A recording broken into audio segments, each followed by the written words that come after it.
This entire military is one cohesive, dedicated force. And the threats to our nations, they don't sleep.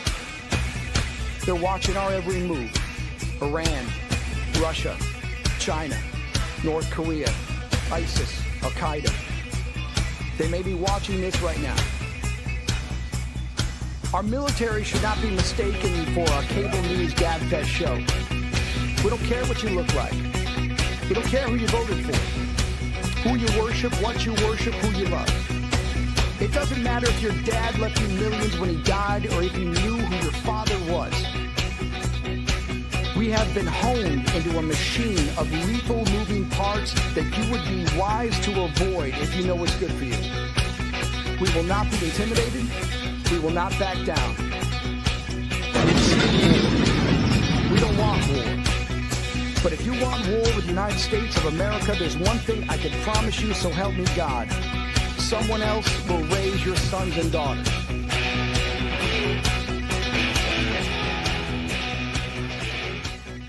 Military Broadcast Radio, the station that's giving veterans a voice. Find us on the web at mbradio.us. Welcome to the From Pain to Purpose radio show. I am your host, Eva Fulton. In this show, we explore the incredible journeys of resilience, healing, and transformation.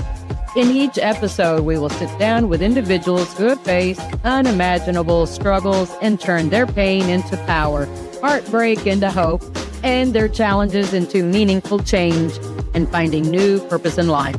Through candid conversations and inspiring stories, we will uncover how pain, whether emotional, physical, mental, or spiritual, can be the catalyst for profound growth and a deeper sense of purpose.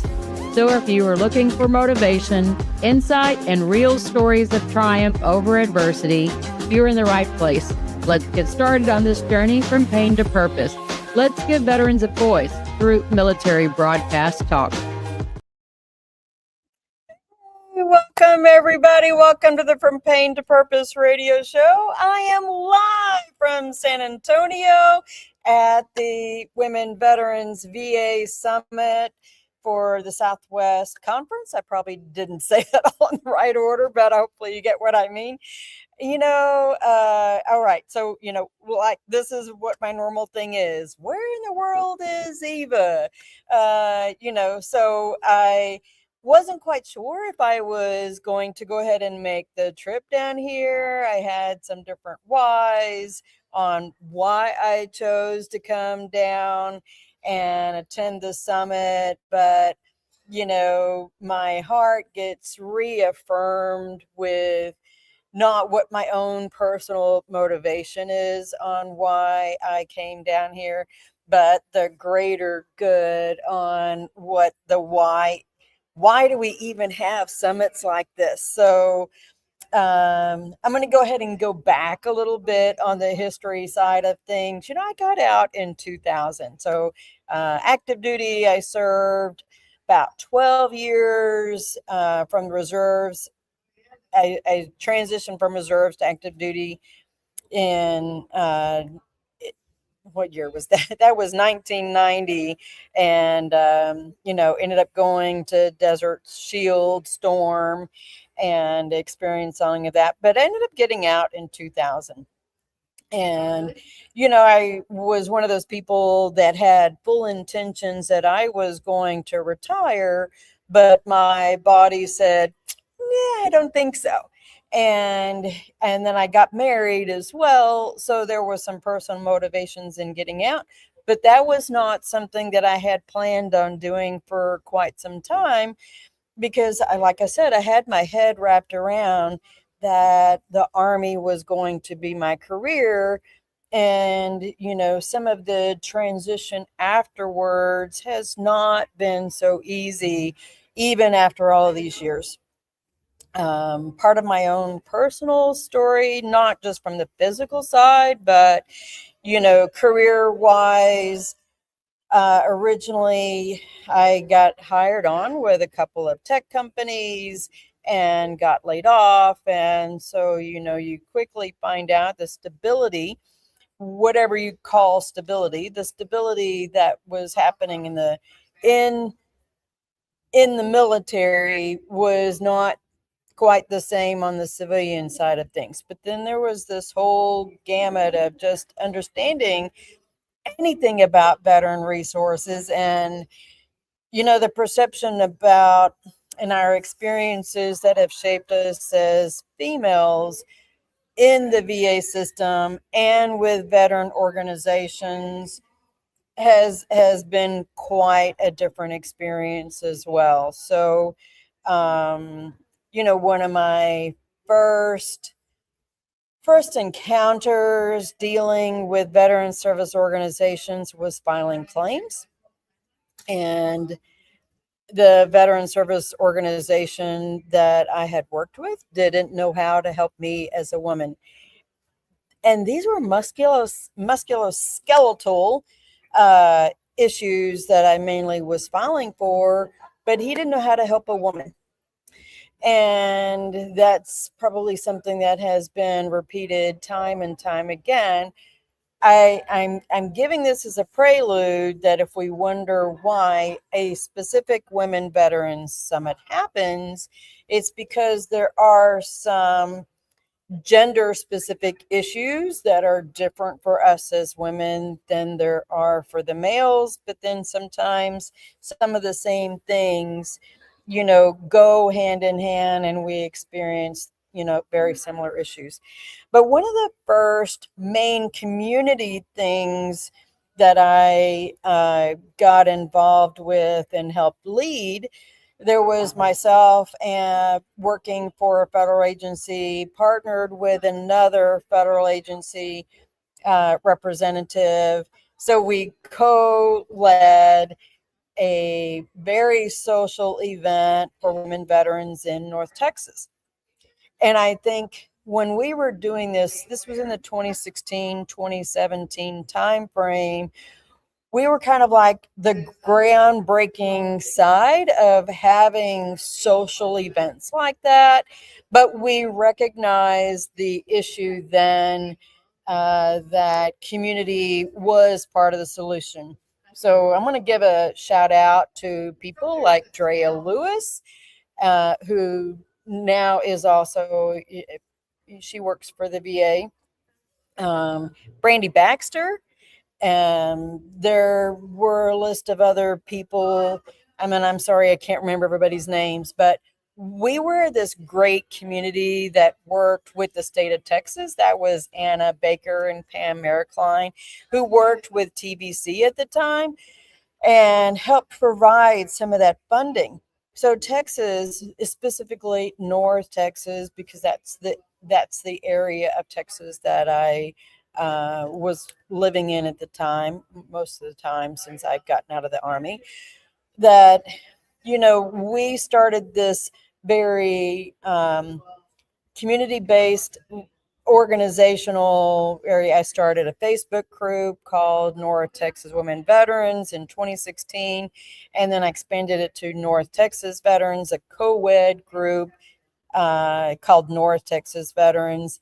And that was because I knew that I recognized that if the women were having issues, the men were having issues, and sometimes male and female needed to be in the same group.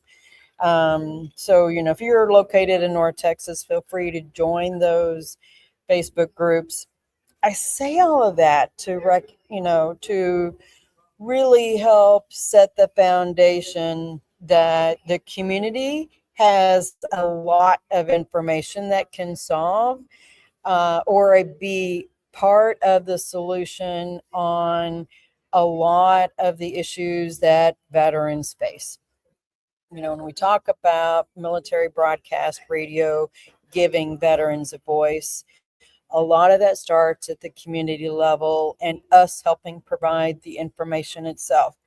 So I'm going to share my screen. What is the purpose of the Women Veterans Summit?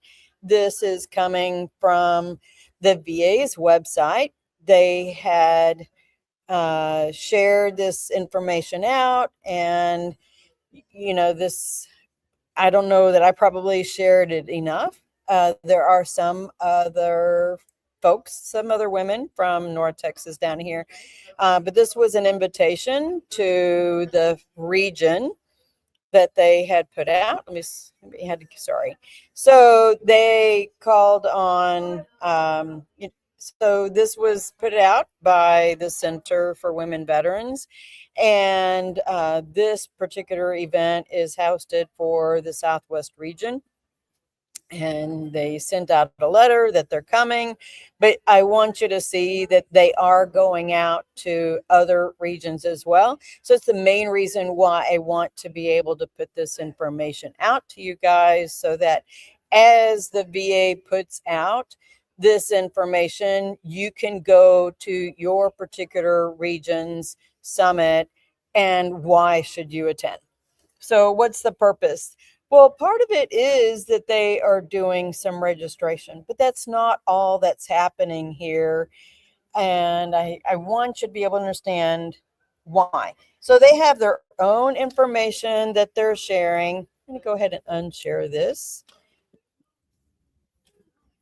So the VA has a lot of information that they are putting out. Man, I took so many screenshots of some of the information that they shared. Let me cover, these are all on my phone, so I'll have to put these up later. That they talked about listening to women veterans. There are surveys that they put out. So you need to, if you want to have a voice, you need to answer the surveys. Okay. The VA sends those out. I know that I get reminder calls when they're going to have town halls. If you want to be part of the process, you need to answer the surveys. I encourage you to attend. Get involved in some of the studies that they have too. They have a community veterans engagement board. They want your VA stories. They want to, apparently they have a new workbook for women veterans, and that's to help them set goals, find resources. They want your feedback to shape the workbook and make sure it meets the needs of the women veterans across the country. I mean, how cool is that? That they are taking an initiative to do things. Connecting with the VA, learning to serve. So they have VA phone support, 1-800-MY-VA-411.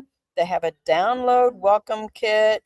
Of course, they have the Veterans Crisis Line, as you know, call 988 and then press 1. They have a VA Veterans Homeless Support System for their homeless programs. And that is, you can go to va.gov/homeless or call 877-424-3838. And of course, you can apply for VA healthcare. They've had claims people down there as well. You could have brought your stuff and be able to go ahead and start your claim. There's some other nonprofits here. I'm going to get to that in a minute. Lots of great folks. I was trying to slide through my pictures. I took a ton of pictures to get to some of the other slides I have here. Definition of self-empowerment. So in a way, that's part of what Drea and Brandy and I and the whole group back in 2017 wanted to help was, self-empowerment. Because when we have information, we can start processing, what do I need to start doing to help myself, right? I don't care whether it's education. You know how to, when you self-empowerment, to go and get your hair cut, to get your nails done. Well, what about the rest of the holistic story for self-empowerment to improve your situation? Self-empowerment is the internal process. This is the definition that the VA is given. Self-empowerment is the internal process of developing confidence, autonomy, and resilience to take control of your life and achieve your personal goals. goals. It involves self-awareness, setting healthy boundaries, making informed decisions, and nurturing your own well-being. This mindset shift enables you to navigate challenges, tap into your innate potential, and create positive change rather than waiting for external sources of power or permission. You have the power to navigate your own path. I always talk about my hiking goals, my participating in the VA Golden Age games. I didn't wait for a referral from my healthcare provider to get assigned to the coach. Well, I didn't do well because the VA didn't give me a coach to do anything. Do you have to have a coach tell you, go to the gym? Hey, go hit the ball. Yeah, all right. These are some things that you have control of to go do it. And I'm giving you permission. If you don't have permission already, if you haven't given yourself permission already, I'm helping to encourage you. Get out and go do. This is self-empowerment. To get out there and find the information that you don't have right now that you need help with. And I don't care whether it is education, maybe it's a weight loss goal, maybe it is coming to an event. I'm happy to always share this kind of information because guess what?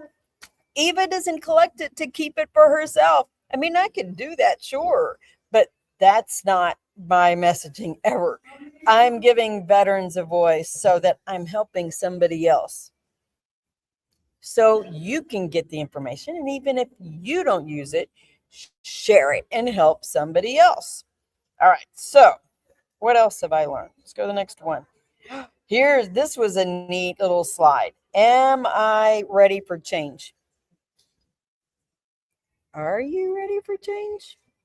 Because that's a mindset too. You have to recognize what you're receiving right now, the life that you are living right now. How is that working for you? Because maybe you are ready for change. Hey there, I see you into the weeds. That's one of our other radio show hosts. Thank you.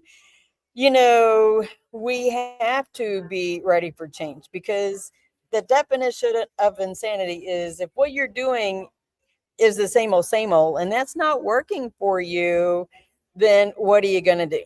Right? It's time to make a change. So you have to decide, are you ready for change? I can't decide that for you, but if you want something different, then you have to be willing to take the next step and move towards change. So what does this slide say? So they actually are getting, I got to put the glasses on, sorry. This is getting into a framework, kind of a psychological side of things. It's the trans-theoretical model of behavior change, TTM.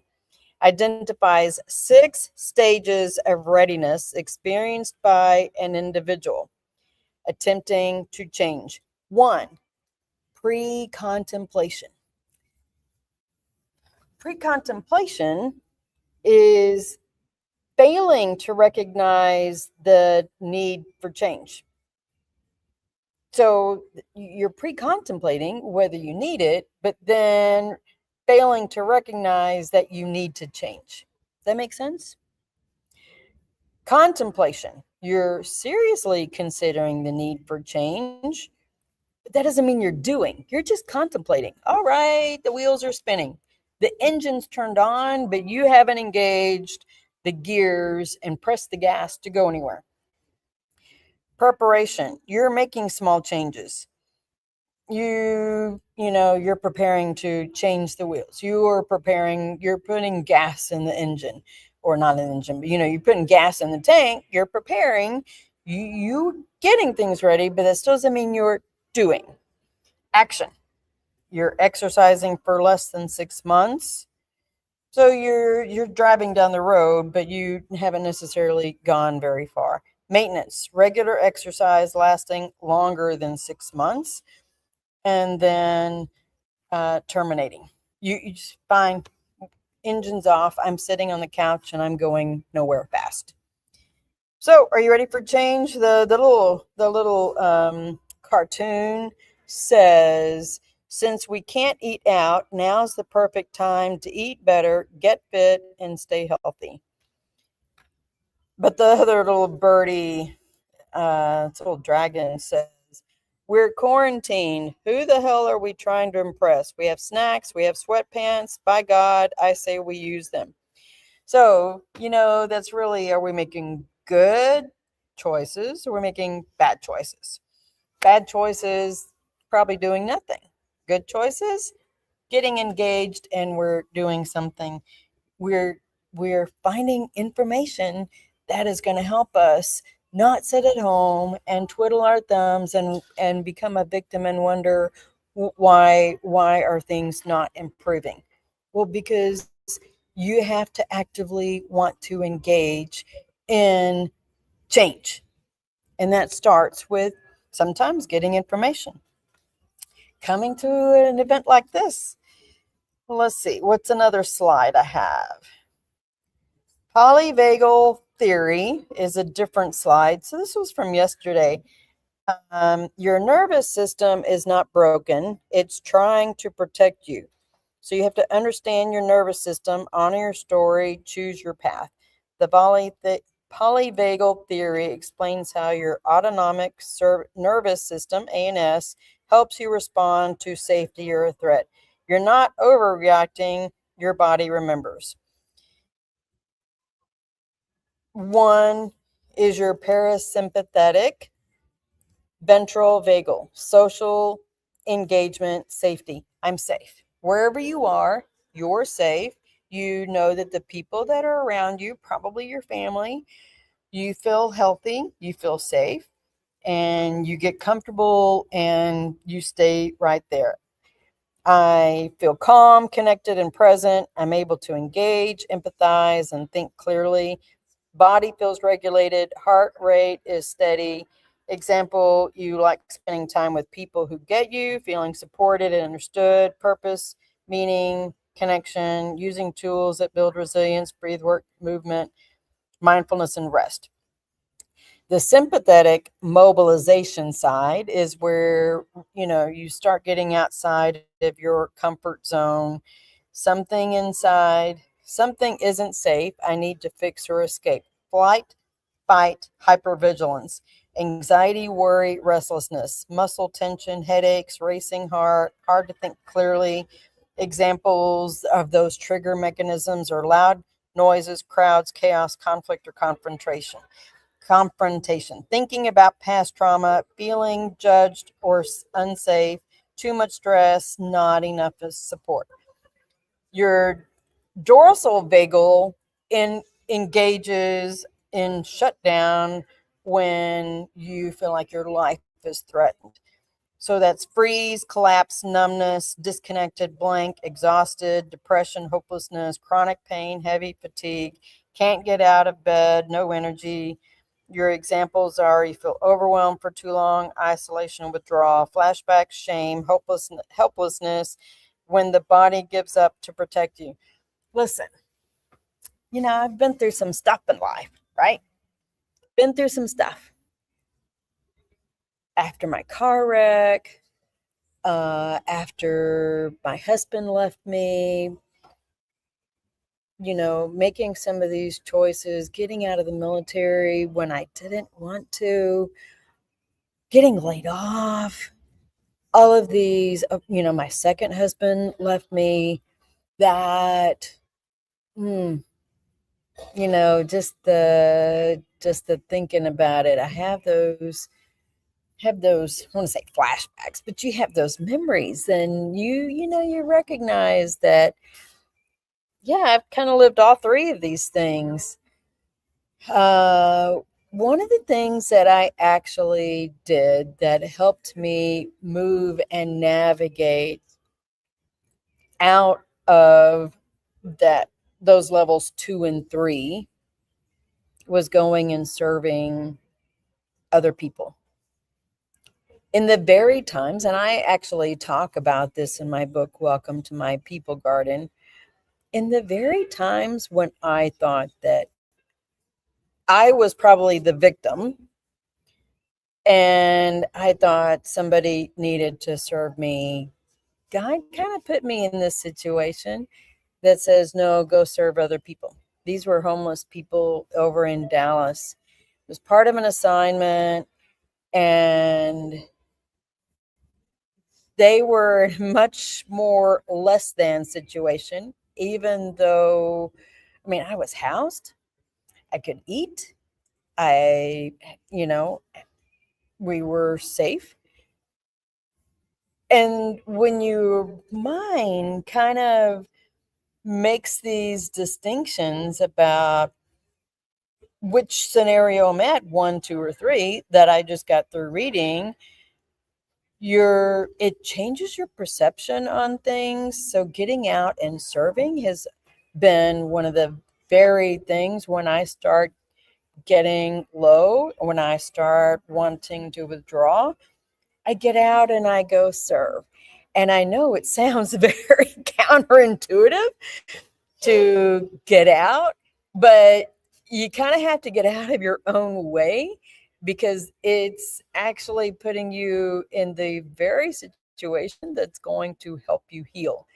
And when you come to you come to events like this, you have this sense of reunion. I mean, I experienced that at the VA Golden Age game several weeks ago. Saw my sergeant major that I served with in Germany, was not expecting to see him there at all. I had the comfort of my friend, Jose Flores, who's on the Motivated Mindset after this show. My friend Ann Maker was there. And, things were, yes, there were some challenges on how my body was feeling that week, but I had some comfort level of things with the company that I was keeping. Then that following week, Jose and I were teaching that Veterans Initiative class with Common Ground and, Where's My Mic, teaching this podcasting class. So you're teaching it to new people, but the common, situation is that these are veterans. So we have this neat, I want to say, familiarity and orientation with other veterans because we all kind of get each other. Even when we're not feeling great, we can empathize with each other and understand things. One of the most encouraging things, I say encouraging, it's sad, but so true. Downstairs in the exhibitors section, I was going through peddling my survey, and I'll get to that in a minute or two. I ran across this lady who is a veteran. She's a combat veteran, and I think she's here from the San Antonio area. Her daughter is a veteran, but has not ever had to serve in a combat area. But she was needing the information as well. So this mother, she's probably, I had to guess, she probably is about my age. She has not come to any of these kinds of events before. And she was like, I don't know that I recognized ever the information that I didn't know, the questions that I hadn't thought about asking. And maybe it's the woulda, coulda, woulda, shoulda, coulda. She goes, I didn't know what I didn't know. Well, unless and until you come to a summit event, I mean, the topics we've heard on for the last 2 days have been everything from some financial planning side of things. I went to a session a while ago about,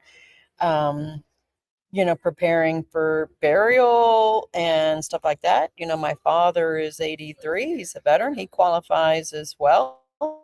What are the things that I should do in the event? It's not, come on, face it, folks. It's not a matter of if we're ever going to die. It's just a matter of when are we going to die? How do we prepare for those situations?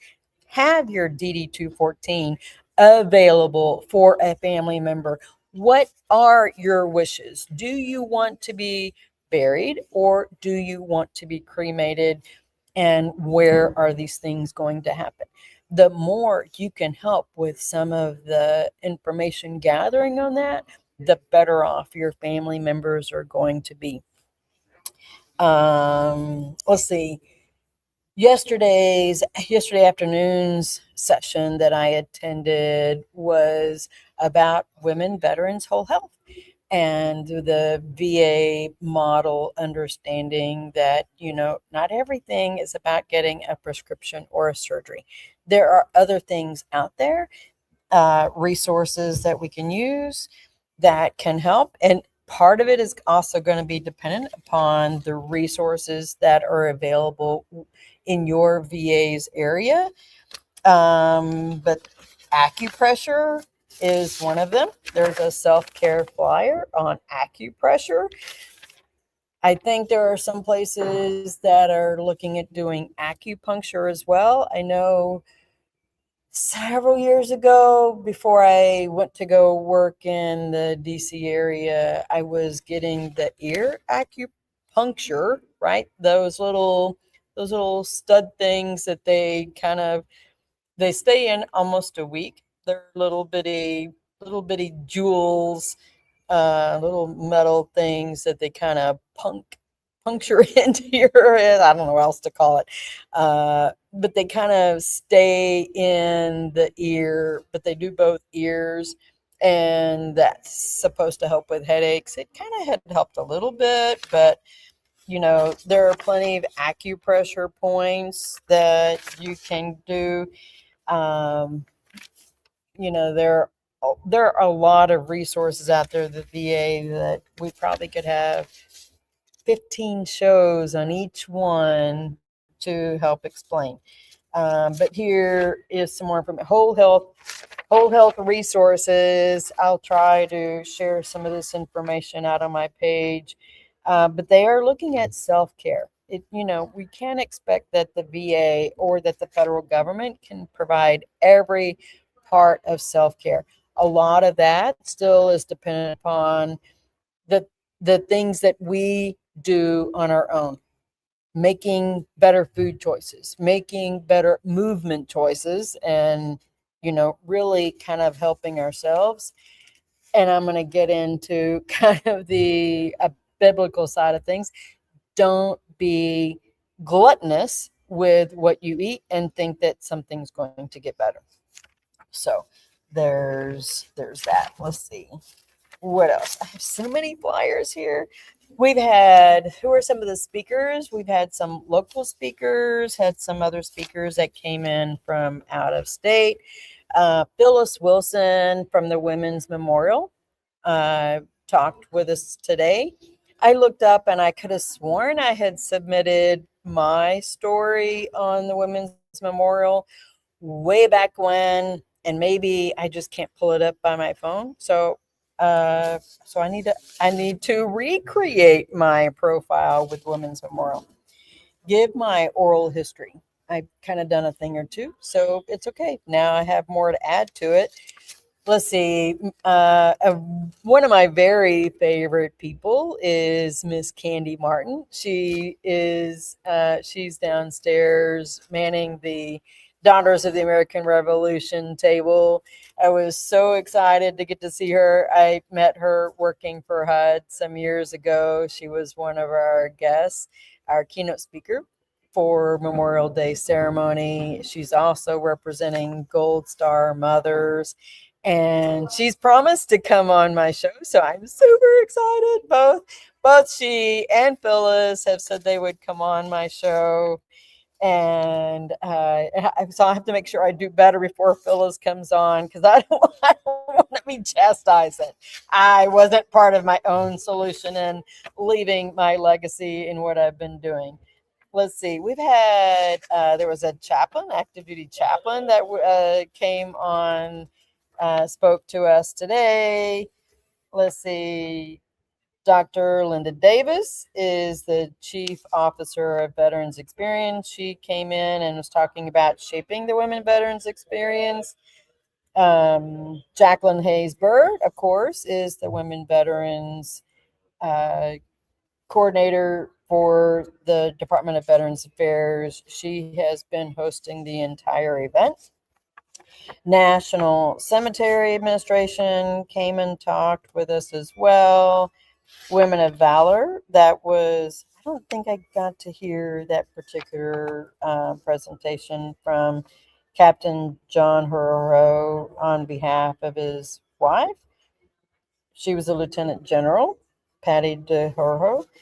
Then, let's see, lots of breakout schedules. Today, we heard about, so the fireside chat, Wisdom in Service, was Major General Barb Holcomb, Army. Captain Major Lisa Northway is Army.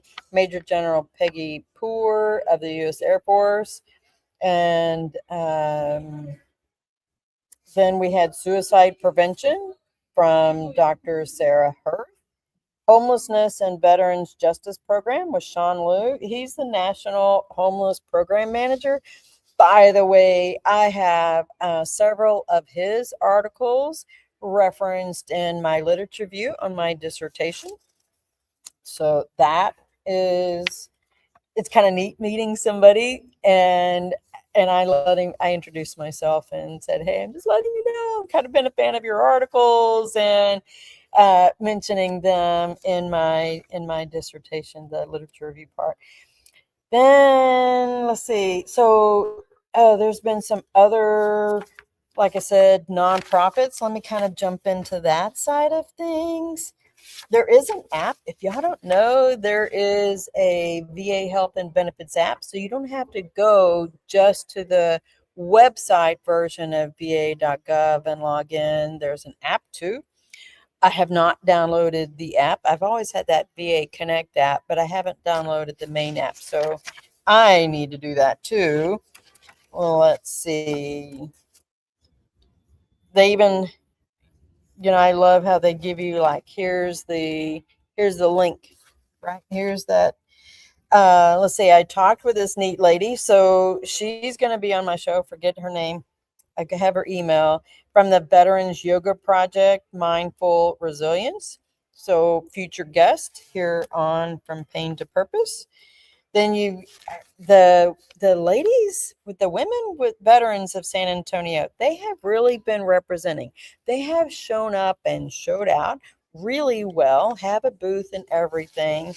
And that's important, right? The local organizations really need to be here. Oh, Melissa Washington came in from California with Women Veterans Interactive. I think I have her acronym right, WVI. She does a lot with veteran businesses as well. Leah Stiles it has had a booth, and she sold out of her books, 25 books that she brought with her. Got them all autographed, and those are all out there. Great to see Leah. I think 3 times I've seen her this year. So awesome. And I need to order a book from her as well.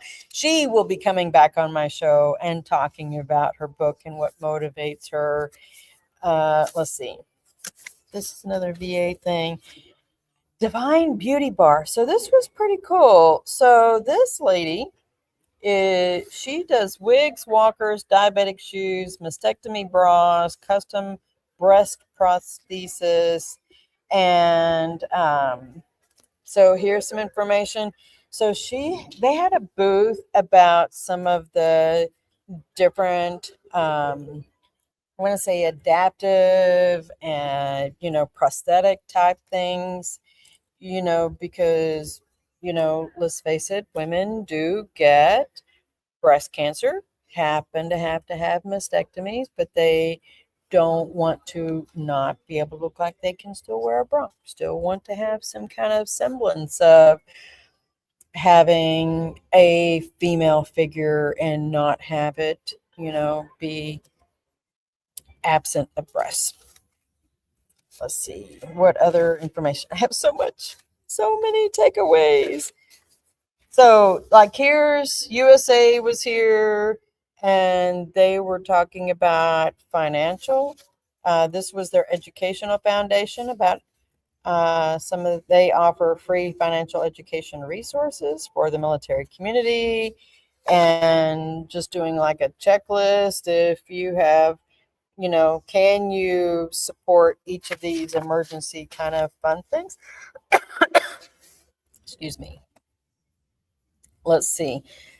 This is Retreats by Water, and they offer holistic health practitioner. That's here locally. Retreatsbywater.com. That looks very interesting. I have to check that out. Stone River Tactical Recovery Veteran Support Services.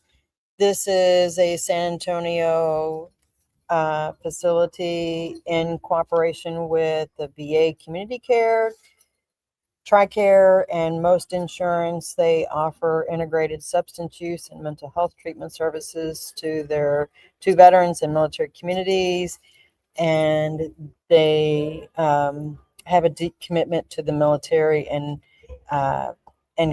veteran cultural awareness. They have a partnership with Psych Armor, a nationally recognized nonprofit leader and training provider. They are a veteran-ready program, proudly serving those who all served us. Now, I think when I talked with Psych Armor, you can actually be a veteran that's in a different state, and transportation is not going to be a barrier. Because I asked, what if somebody, let's say in New York, needs to, reaches out? He said, actually, they completely understand that, because when you are local to,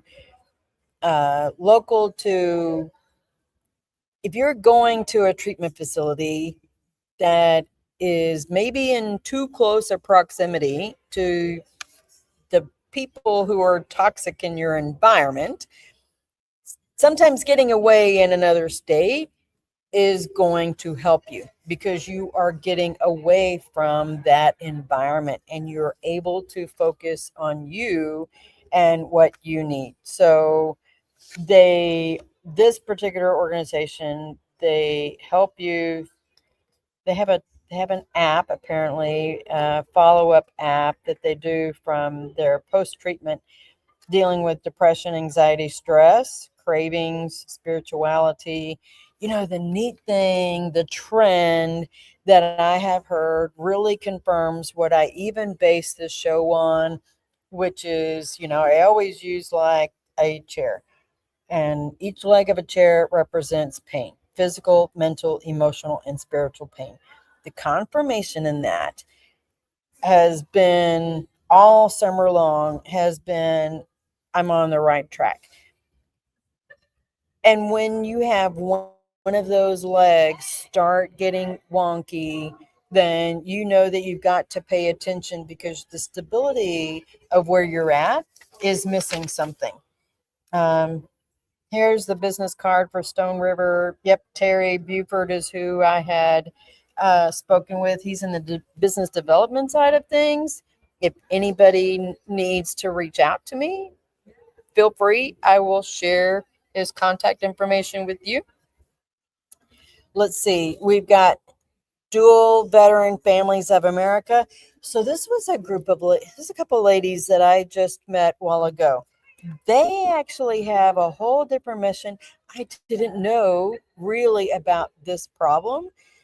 And that is when benefits are getting reduced because you have dual military veterans, and that creates problems with Chapter 35 and with Hazelwood Act, like here in the state of Texas, because when it changes I can't even, don't worry. I'm going to have them on my show too, because I've already invited them. Come on.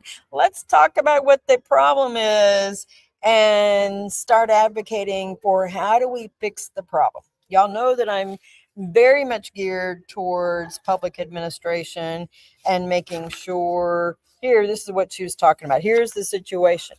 So, future guest on the show. I got to put on the glasses to read this. The situation is when a child of a dual veteran couple with eligibility from both parents elects Chapter 35 educational benefits, the net beneficial benefit to their family is less than the amount of one full benefit.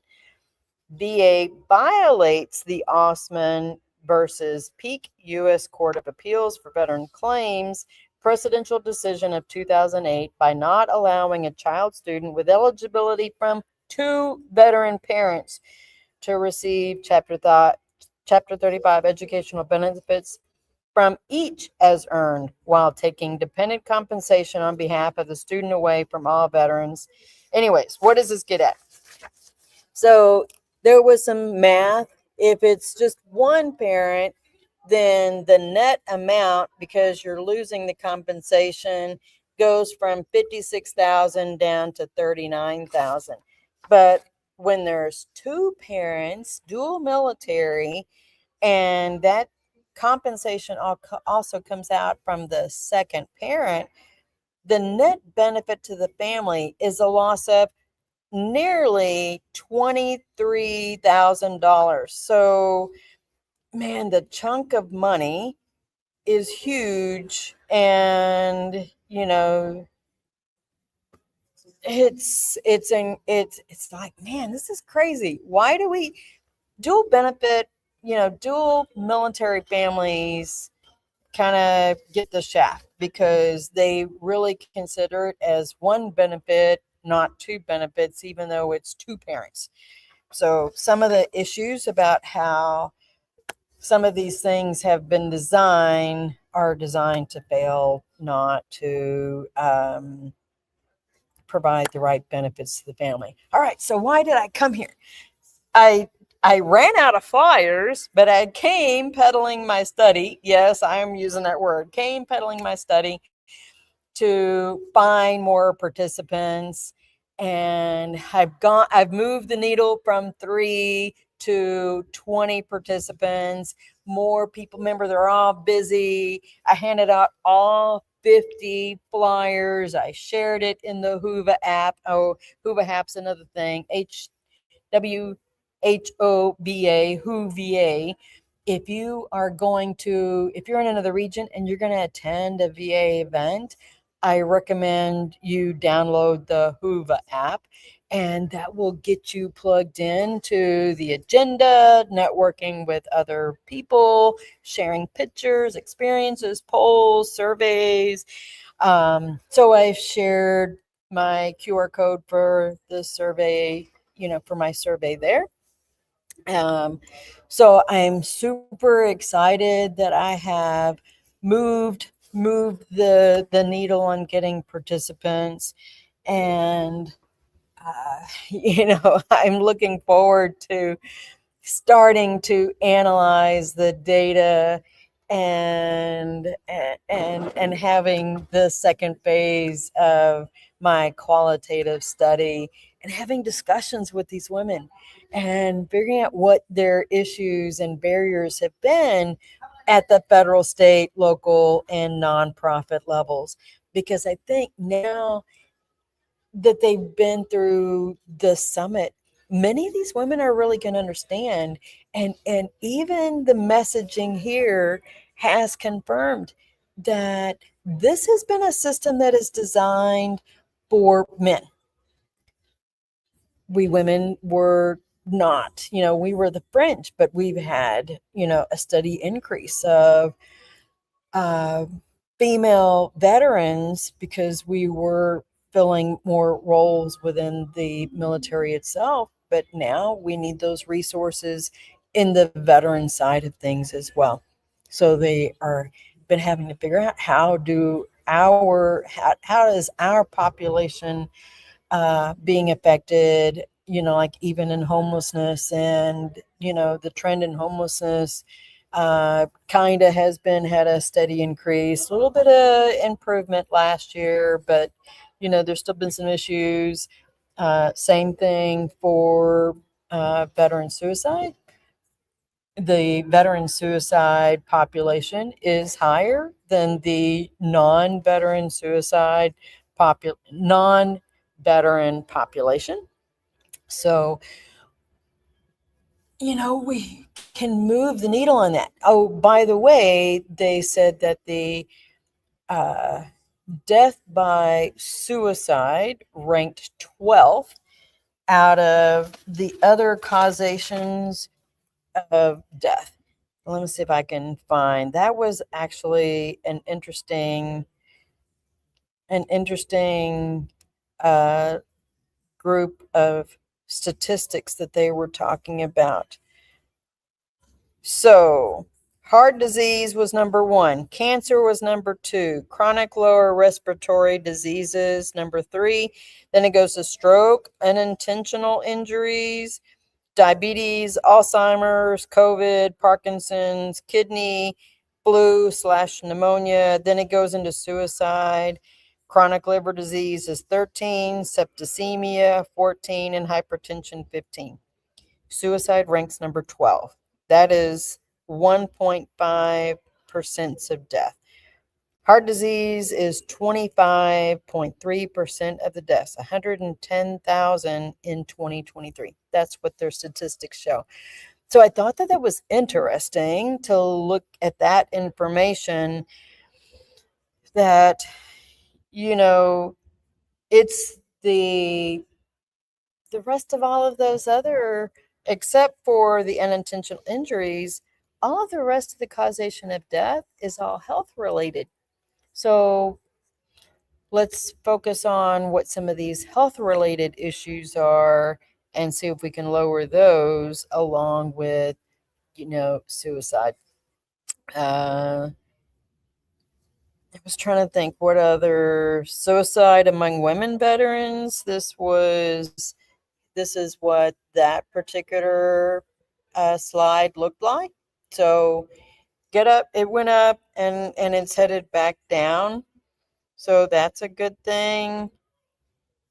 Just trying to see what other information. I had some great here was something. So my show is called From Pain to Purpose. I loved yesterday that the whole health breakout session was also talking about purpose. Is purpose an issue? That's what the title of the slide was called. Is purpose an issue? So their statistic says 25%, let me turn it sideways so I can read it. 25% of American adults say they have a clear sense of what makes their life meaningful. 58% of young adults ages 18 to 25 say that they do not have any or only have a minimal sense of purpose or meaning in their life, and that consequences matter. I want you to think about that. I'm always talking about purpose. Why do we have military broadcast radio? Why do I have my radio show called From Pain to Purpose? If you've seen any of my shows before, you know that I have my documentary called From Pain to Purpose, Her Second Service Story. I have my book, Welcome to My People Garden. I'm working on my PhD because I am trying to advocate for other veterans in some way, somehow, giving veterans a voice. I loved what Drea, I haven't seen Drea in several years, right? And she goes, the one thing about you, Eva, that has not ever changed is that you have a story, but you don't tell your story. And I'm going to use this word from my context. I don't tell it from a narcissistic standpoint. I tell it because I'm trying to help advocate for other people. I'm trying to empower you. I'm trying to help you find a purpose in what your life is about so you can go help somebody else. because that's how we as a community are going to function and work best, when we share the information, when we know that we are not alone and we're going to get through this together. Focus on purpose and empowerment. Polytrauma Integrative Medicine Initiative, they have the acronym is PIMI. They have a pilot study. They have 3 polytrauma sites from fiscal years 13 and through 15, funded by the OPCC. I don't know what OPC stand for, and Rehab Medicine. They had 9 health coaches certified by Duke University. Their goal was to determine whether health coaching is a valued intervention in the view of veterans and clinicians. This was followed by the Disability and Rehabilitative Research in Gainesville. The interesting thing I'm going to say about that is that I had a coach when I was going through the VA MOVE program and working through what my mental transitions were on trying to lose weight. Where was I going? What actions was I doing or not doing that were contributing or not contributing to the progress that I wanted to make? And so this is a mindset change. A lot of this is really your own personal mindset change, which goes back to what I was talking about in the beginning about us owning where we're at in our journey, right? And that really, is up to us. Is what we're doing working? That's up to you. Is it working? And if it's not working, what are you going to do to change about it? What are you going to do to go get the help? Because sitting still and doing nothing isn't helping you, right? You gotta get up and move. Motion is lotion. I don't care whether it's mental, whether it's physical, emotional, spiritual. And yes, they even confirm that those people who are integrated in a spiritual life are going to be more grounded and happier because they have some stability. They have that, emotional need, that's a spiritual need. That's why I have the 4 legs of the chair that I always use in my example to help people be able to be stable in things. Future, so I have I'm so excited. I have future guests that are coming up. Got to get them scheduled, and they will be some fantastic conversations. In the meantime, I don't have a guest for next Saturday. We'll figure out who I can get scheduled for next Saturday. But coming up on August 8th is Kiani Washington, and we're going to talk about her journey and small business, what she's doing in the veteran small business world of things. One of my former active duty coworkers is an attorney in Texas. Rick Rousseau was a JAG attorney. He has a law firm in Texas. We are going to talk about his pain to purpose story in helping veterans and disability and all of that. I'm super, super excited about what the upcoming guests and the stories they're going to share. Pretty awesome. So thank you all for joining me on this journey. And I'm going to be hitting the road here shortly, heading back home and enjoying some good times with my kids tomorrow. So anyways, y'all have a fantastic journey. If I missed getting to say goodbye to any of you, if you attended the conference here, reach out to me. Love to have you on, meet you again. And y'all have a fantastic day and a great week. Thank you for joining Military Broadcast Radio from Pain to Purpose Show, and be safe out there. Hi, I'm Beaker with Military Broadcast Radio TV. We're your virtual MWR, bringing veterans radio, podcasts, gaming, animation, 3D printing, and a community that never leaves you behind. Download our Roku or mobile app today. Wisdom to share if you listen this week, so pull up a chair and stay for a spell. We're heading down a trail where good stories dwell.